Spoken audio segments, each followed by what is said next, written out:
Olá, meus queridos alunos do primeiro ano, tema da prova de vocês agora, métodos contraceptivos, para que a gente possa finalizar esse capítulo aí referente à reprodução humana. Quando a gente fala assim, ó, método contraceptivo, são métodos, são formas de se evitar uma possível concepção, uma possível gravidez. E alguns desses métodos, para te falar a verdade, um que é artificial e um outro que é natural, também auxiliam na prevenção das DSTs, das doenças sexualmente transmissíveis, como nós trabalhamos em sala de aula. E esses métodos contraceptivos, eles podem ser classificados em três classes. Existem os naturais, que partem apenas do comportamento, da vontade da pessoa. Existem os artificiais, em que se utiliza algum objeto, algum artifício para se prevenir a gravidez, e os métodos cirúrgicos, onde há intervenção médica para causar a esterilização do indivíduo. Então, quando nós falamos dos métodos naturais, existe a abstinência sexual. Por exemplo, ó, quando alguém está em abstinência sexual, significa que ele simplesmente não está fazendo sexo. Ou então está evitando o sexo com a penetração do pênis no canal vaginal.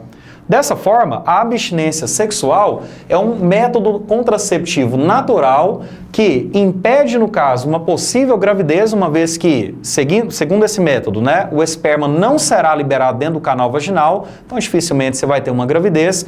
E também, como não vai haver a introdução do pênis no canal vaginal, dificilmente você vai ter a transmissão de alguma DST. Então, só frisando com vocês, a abstinência sexual é quando simplesmente não há sexo, ou então faz-se a opção de não realizar sexo com penetração, ou seja, não há introdução do pênis no canal vaginal. Agora, outro método natural seria o coito interrompido, onde, durante uma relação sexual sem o uso do preservativo, antes da ejaculação, antes da liberação do sêmen, do esperma, o homem retira o pênis do canal vaginal e ejacula externamente ao corpo da mulher. Dessa forma, né, dificilmente você vai ter também a gravidez. Porém, é sabido que antes da liberação do esperma, você vai ter a liberação, no caso, né, de um líquido transparente, que é o líquido bulbo-uretral abordado na videoaula passada, que passa na uretra fazendo a limpeza, uma vez que pela uretra do pênis sai também a urina, que pode deixar o canal uretral ácido, matando os espermatozoides. E esse líquido, que é liberado antes da ejaculação, ele limpa a uretra, porém ele pode conter também espermatozoides, em menor proporção, mas pode ser que ocorra uma gravidez dessa forma. Porém, esse método aqui, nós falamos que ele é um método contraceptivo, porém é um método falho, ou seja, ele é pouco eficiente por conta desse líquido bulbo-uretral. Outro método natural seria a tabelinha. O que é a tabelinha? A partir do ciclo menstrual, a mulher evita ter relações sexuais durante o seu período fértil.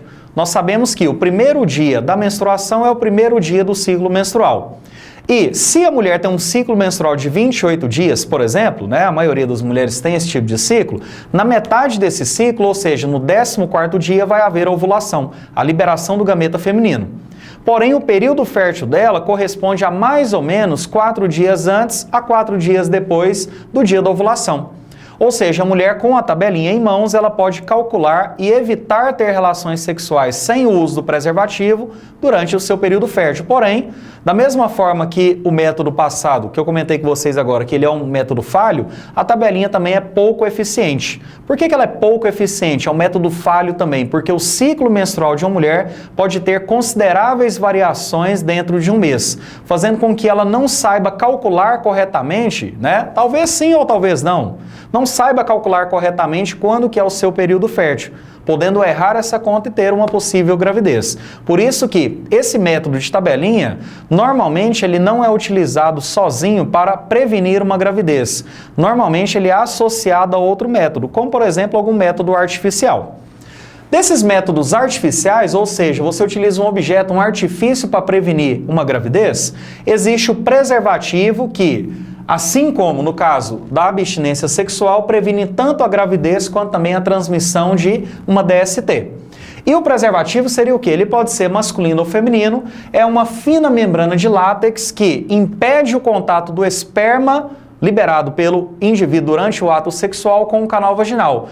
tendo assim, no caso, né, uma eficiência muito grande, caso, é claro, ele não se rompa, né? Por isso que a gente sempre coloca para os métodos contraceptivos, como preservativo, uma eficiência de 99%.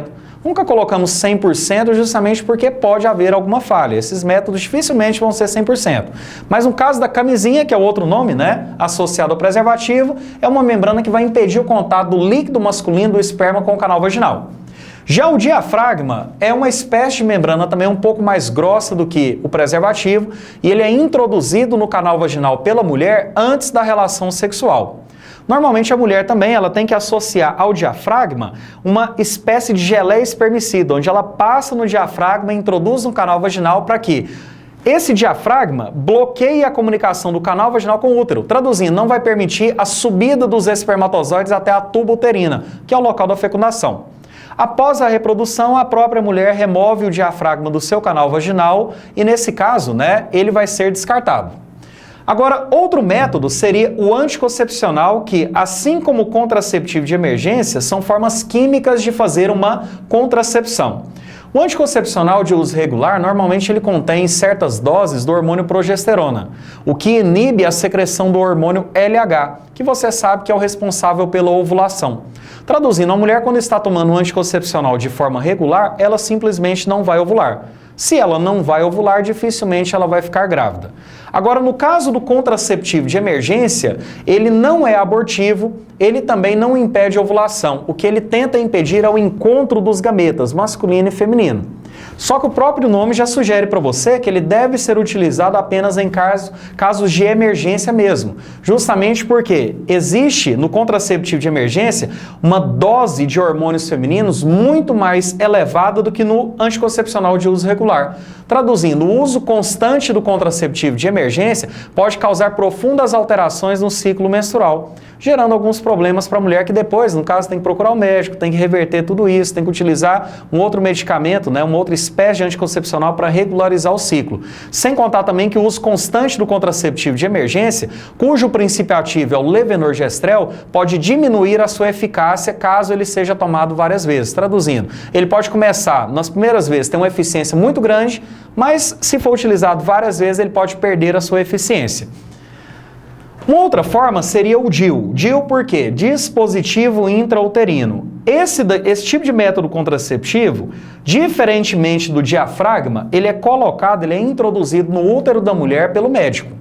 E qual que é a função do DIU? A função dele é matar os espermatozoides, uma vez que ele contém um filamento de cobre em sua estrutura, onde ele fica preso lá no endométrio uterino, que mata os espermatozoides se eles passarem por lá.